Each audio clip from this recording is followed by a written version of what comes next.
Oh man, Dragon Ball FighterZ looks amazing! Just look at this! It looks better than the show! I can't wait to cover it all my... Oh! No, I don't get to cover that here.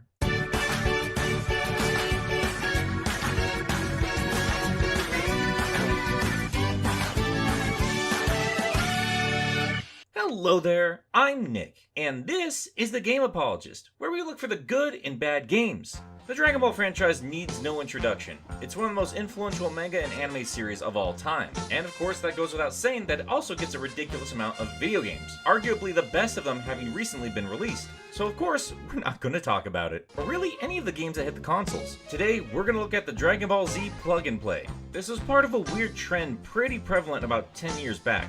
These themed controllers that housed video games that just plugged directly into your TV and just got straight to the action. They've never really gone away, and technically Nintendo's take on the idea is easily the most profitable these things have ever been. But all the same, the heyday of these things has passed, and I see them littered around thrift stores all the time. Now that I can grab them for a couple of bucks, I have to admit I find them somewhat alluring, especially when it's made for a franchise I actually care about. There's just something charming about these things. Well, let's plug this sucker in and see what we have. Okay, so our first screen greets us to a choice of 3 games, as well as a MIDI rendition of Rock the Dragon.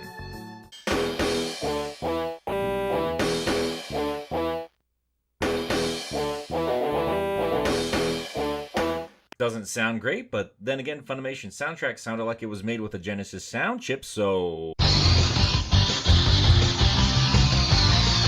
I guess it's good to hear this again. Alright, normally I'd split these episodes between the good and the bad, but since we have to cover 3 separate games and none of them are particularly deep, let's just tackle these one at a time. So what to start with? Well, let's skip over the pinball for now. Who buys a DBZ game for pinball? I don't know what this Budo thing is, so... Hey, let's start with Kamehameha Assault. I know what those things are, and it sounds intense. Let's see what we have.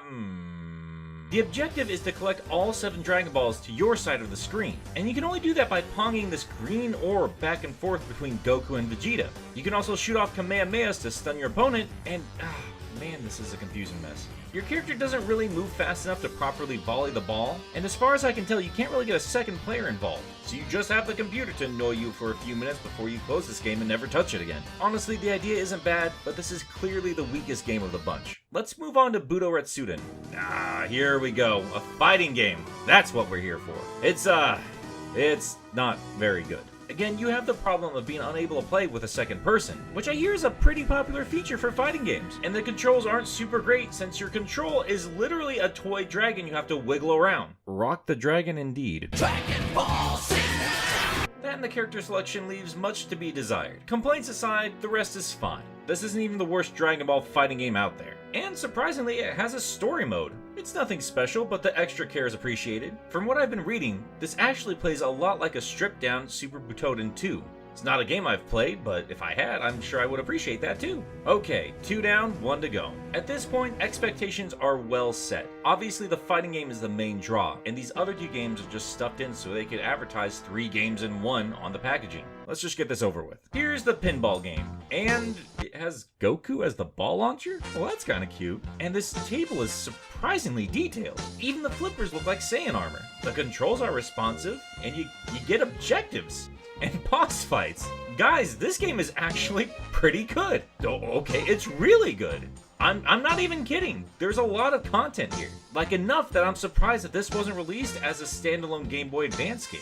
I honestly have nothing bad to say here. This is a proper hidden gem. I couldn't believe how much I enjoyed this pinball game. And I found myself surprised with how much time I spent once I started capturing footage for this game. I was originally just going to cover a bunch of plug-and-plays all in one go, but honestly I feel this game kind of deserves the attention on its own. That stupid Pong clone you're only going to try once, and Budo Retsuden is fine, but considering all the other options DBZ gives you when it comes to fighting games, this is nothing you're going to play a second time. The pinball, though, is fantastic and worthy of a purchase alone, and all of this is housed in this cute little joystick. I love that it's shaped like Shenron, and all 7 Dragon Balls are on here either as buttons or decoration. If you're a game collector and a Dragon Ball fan, I definitely recommend picking this up.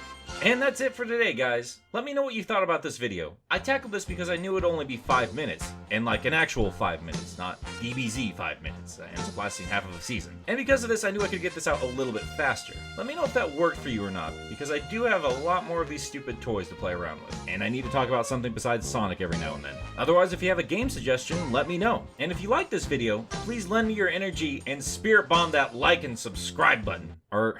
Are all these Dragon Ball references working for you guys? I'm sorry, I'm just gonna go.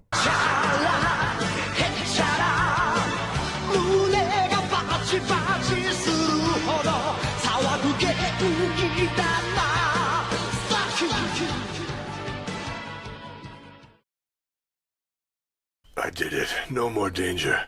Clearing, Gohan, now you can wake up. Goku. Huh?